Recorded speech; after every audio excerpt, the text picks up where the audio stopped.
I shared with you all that I have a coworker whose little dog got injured, and I wanted to make a postcard to send to the office, like some doggy mail, you know, and just say, get well soon. I have an emotional support dog. Her name is Winnie.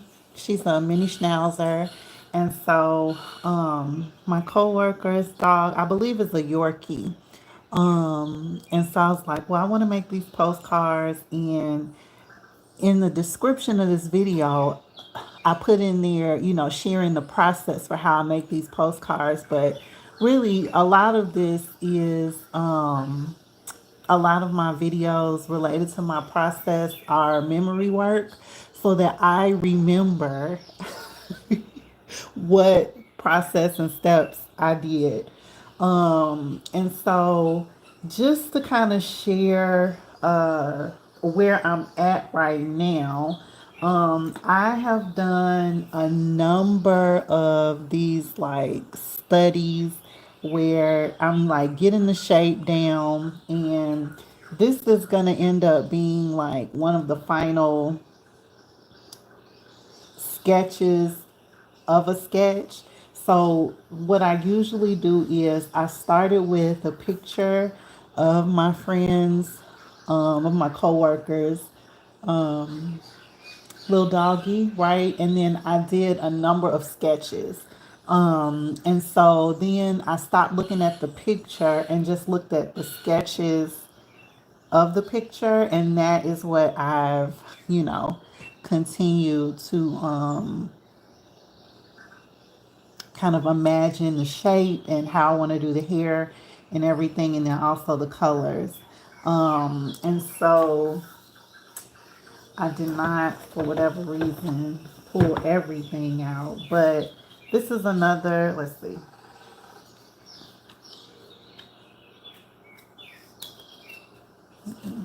Okay. This is another example of different sketches from, from the original picture. And I did these in, different colors. Some a little bit more successful than others. I really like this one. I like the face and I like the color combinations. I like the pencil marks and the marks with neo colors, and that's what this is. It is watercolor kind of blobs of the shape of the dog from the picture that I have. It's watercolor on the bottom, and then color pencil and neo colors that are on top. And then this one, I did some different kind of pencil marks. So these have a little bit more of like a curly Q, a curly Q to them, as opposed to like these are kind of just straight down pencil marks, right? This one, I did a combination of like curly Q marks and straight marks.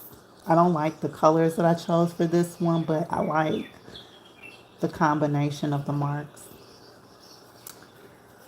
Okay. And so this is kind of the same thing, except this layer is marker.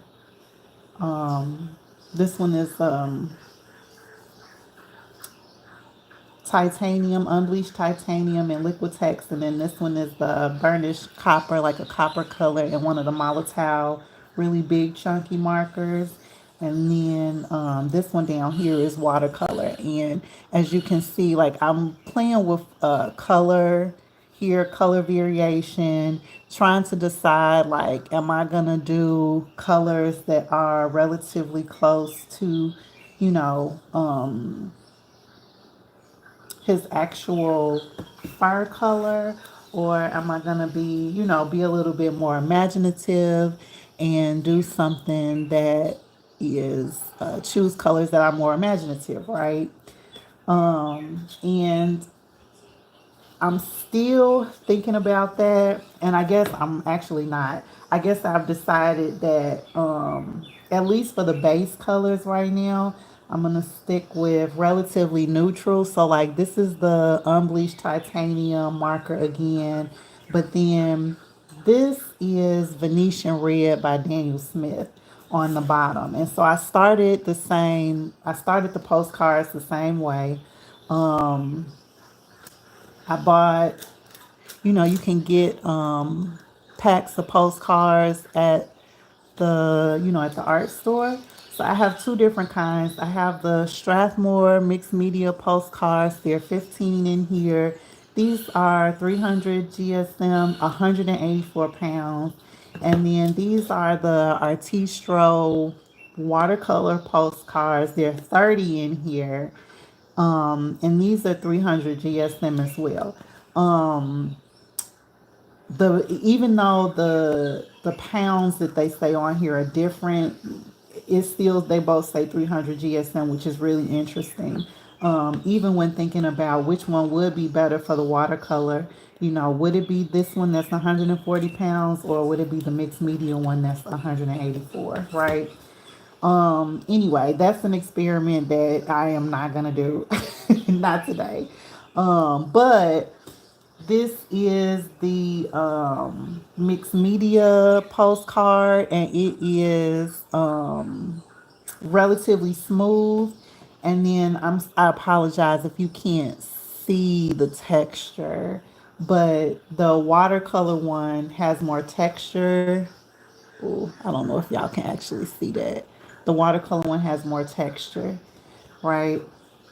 So, okay. So my thought is, I know for sure that this this one at the top is going to be the sketch that I use to sketch again on the actual postcards.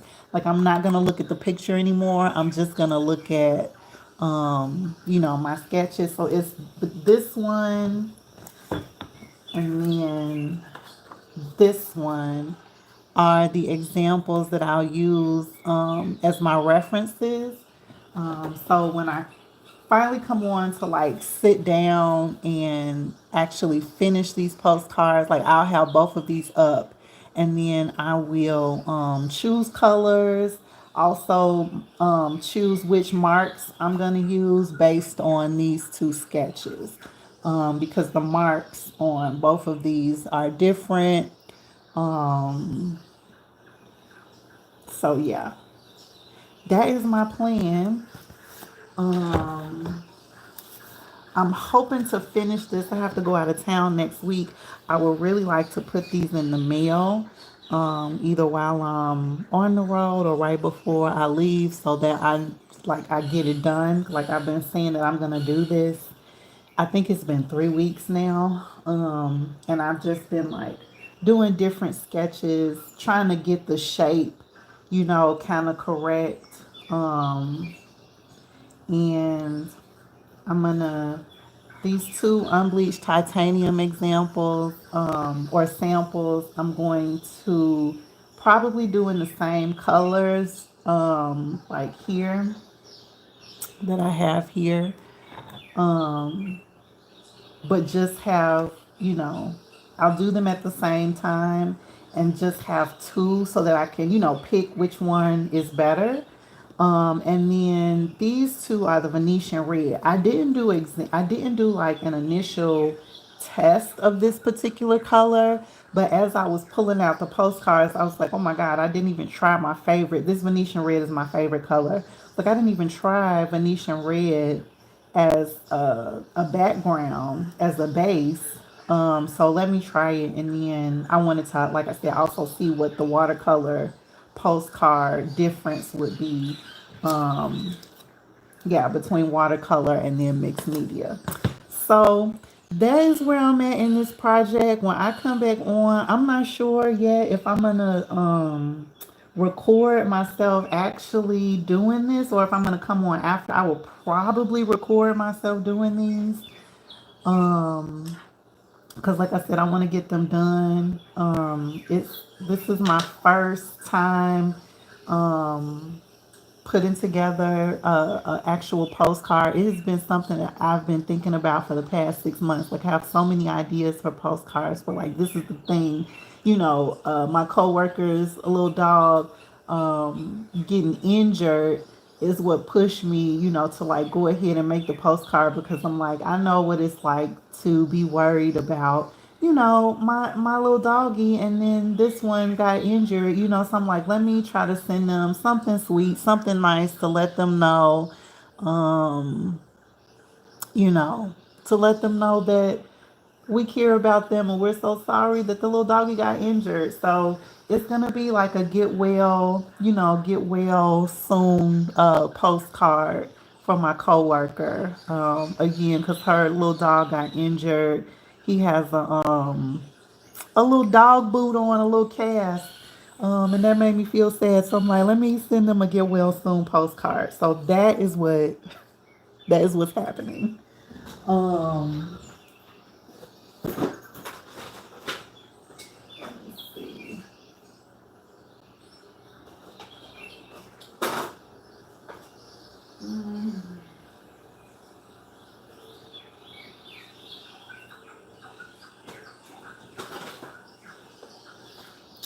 The other thing that I will have to figure out too, which is another reason I did a few tests.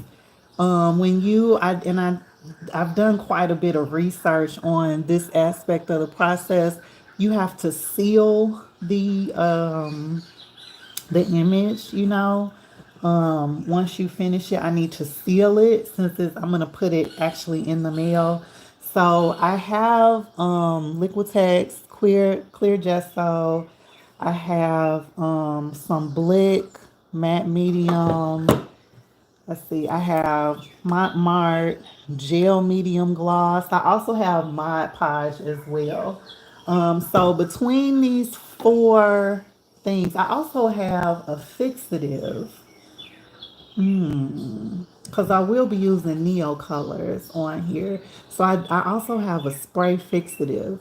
So I'm going to also just do a few tests on which of these would be the best sealant for the postcards once I'm actually done. So I will see you all soon. Thank you for listening to my rambles about the projects that I'm working on. Definitely check out the community tab. I posted, if you go back like 2 weeks ago, there is a link for the International Association on the Study of Dreams, their Dream Art exhibition. I submitted for that, and so there is the gallery that's open for that. So if like dream art is your jam, if you're looking for like some different kind of inspiration, also something else, like if you are someone that follows some of the practices of the artist way and you're looking for like an artist date, definitely checking out virtual exhibitions, like taking the time to do that, is a really fun artist date idea. And so if you are looking for different ways to do that virtually, I post a lot about that. I post different links that, in any virtual events that you can go to that I think would be, really cool artist dates and just things that I do and enjoy. And again, one of these things is the Dream Art exhibition. So that is still open. I posted it maybe like 2 weeks ago. Like I said, if you just go scroll through, there are quite a few other like really cool resources and just really like quirky things that inspire me in my own creative process that maybe you might, think is cool as well. But the Dream Art exhibition link is up, and yeah, if you're into that and you want to see some dream art by some really cool artists, definitely check that out.